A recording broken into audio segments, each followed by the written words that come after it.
Hi, I'm the Moorlander and this is Moorlander EDC. Now, I've had some really good content recently around the legality of knives, around certain laws changing, and I suppose through the comments section and through another piece of content that another YouTuber made, the Black Belt Barrister, he'd commented on something that he'd noticed happening around what do they call them? Stop and searches. So stop and searches are legal under certain circumstances here in the UK.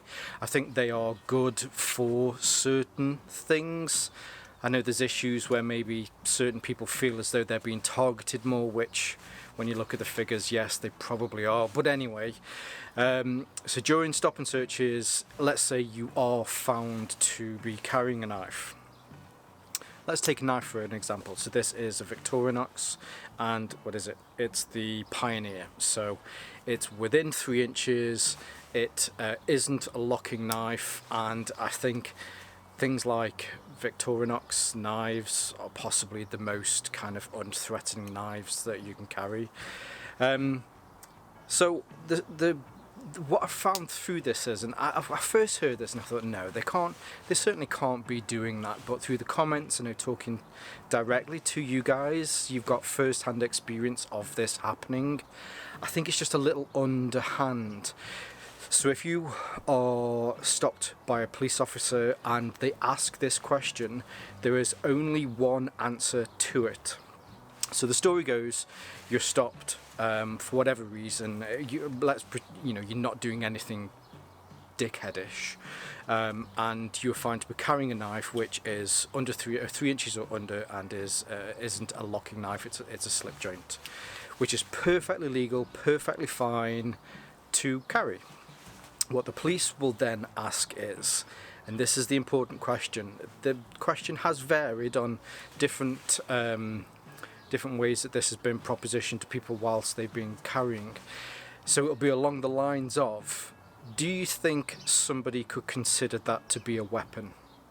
Or do you think you could consider this to be a weapon? The important point in there is the term weapon. And the only answer is, no, this is a tool. That's all that it is. It is a tool. You don't have to give any more information. You don't have to tell the person or whatever it is how you use that tool. But unfortunately, if you say, well, yeah, I guess somebody might see it as a weapon, or yeah, I guess under circumstances it could be used as a weapon, by accepting or acknowledging the fact that a knife can be used as a weapon gives that police officer the ability to remove it from you.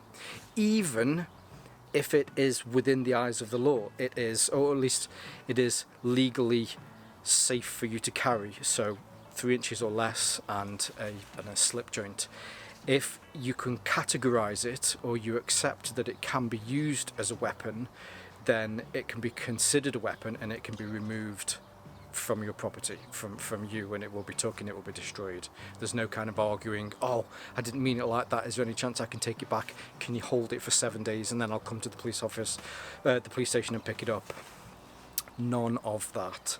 The only way to answer a question from an officer, if they ask you, like I say, can this be used as a weapon? Do you think this can be used as a weapon? Do you think a third party might view this as a weapon? Anything that, like as I say, using the term weapon, if you answer to that in an affirmative manner, or you say yes or agree with them, then yes, they can take your knife from them. I don't think it's right. I think it's a little underhand that some officers are doing this.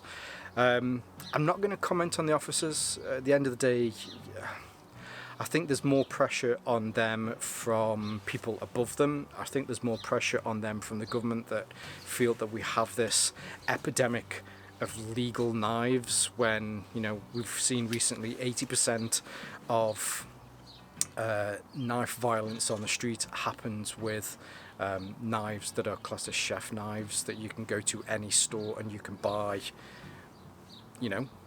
free will. You can just come pick those up. The other 20% is with things like chisels, safety knives, Stanley knives, screwdrivers, all of that sort of stuff. Actual legal, perfectly able to carry these knives, it's not even worth discussing them, because it just doesn't happen. So yeah, I'm not really going to comment on the officers. I'm just really commenting on the system and believing that the system is at fault on this. So yeah, so if you ask that, then just make sure that you say it's not no, it's a tool. I really enjoyed, and I think you guys have been quite good as far as keeping things civil. There's a odd few people that are like, oh, that's just ridiculous, or that's, oh, you guys are dicks, or whatever. But I think you've been all very, very civil, so I'd like to hear below what your thoughts are on this. Or if you're in another country around the world, if you have similar practices that the police might try and do to get legal things from you, or there's certainly things that they ask you. Also, if you're here in the UK, this next part I'm not too sure about. So if you are legally trained or legally minded, I believe that you're also allowed to not incriminate yourself. So you can just refuse to answer that question and say, I refuse to answer that question. It's within the law, it's 3 inches or less. So that's the other option, but I'm not too sure about that. I'm kind of 90% sure that that's possible.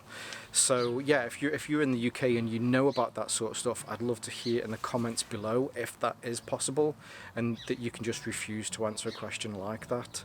And yeah, if you, I'd say if you can quantify that or back that up, if you have any links, that'd be great as well. Put that in the comments below.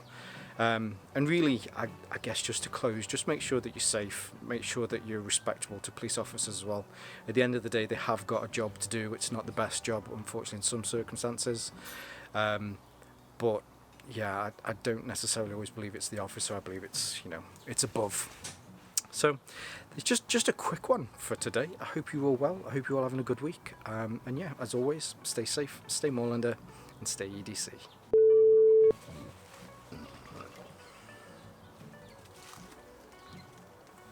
Waiting for a package. Luckily from here I can see right down the side of my house. There's only usually a few ways to ensure a package arrives. First one, take a shower. Package will arrive while you're in the shower. Second one is take a dump. Package will arrive while you're taking a dump. Third one, I guess it depends on the sex, but knock one off, flick one off, guaranteed halfway through, package will arrive at the door.